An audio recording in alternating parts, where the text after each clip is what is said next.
Welcome to PM7 sports. Cheteshwar Pujara భారత bowling unit బలహీనతలను బయటపెట్టాడు. 20 వికెట్లు తీయగల సామర్థ్యం లేకుండా టెస్ట్ విజయాలు సాధ్యపడవని ఆయన అభిప్రాయపడ్డాడు. బ్యాటింగ్లోనూ టాప్ ఆర్డర్ దృష్టి సారించి స్టార్క్ వర్క్ బౌలర్లను ఎదుర్కొనే ప్రణాళికలు అవసరమని పుజారా సూచించాడు. ఇటీవల 2 టెస్ట్ మ్యాచ్లలో భారత బౌలింగ్ యూనిట్ సవాళ్లను ఎదుర్కొంటుంది అని చేతేశ్వర్ పుజారా తన ఆందోళనను వెళ్లిబుచ్చాడు.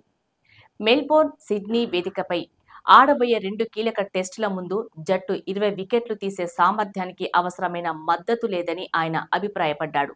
ముఖ్యంగా జస్ప్రీత్ బుమ్రా దాని శ్రేణిలో ఉన్న అగ్రశ్రేణి బౌలర్ అయినప్పటికీ అతనికి మిగతా బౌలర్ల నుండి తగినంత మద్దతు లేకపోవటం భారత్ను ఇబ్బందులు పడేస్తుంది అని పుజారా అభిప్రాయపడ్డారు.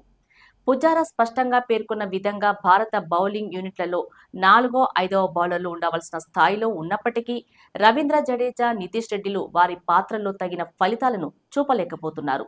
ఈ పరిణామం వల్ల భారత జట్టుకు సమగ్రమైన బౌలింగ్ దాడి లేకుండా టెస్ట్ మ్యాచ్లు గెలవటం మరింత కష్టమవుతుంది.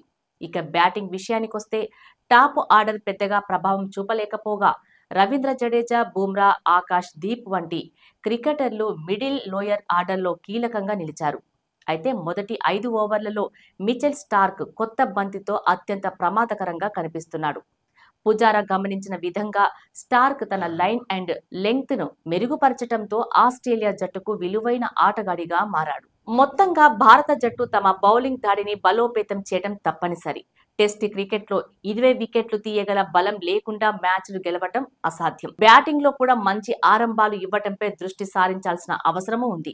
జట్టుకు తగిన మార్పులు చేసి సమతుల్యతను సాధిస్తే గాని విజయాలు సాధ్యపడవని పుజారా అభిప్రాయపడ్డారు.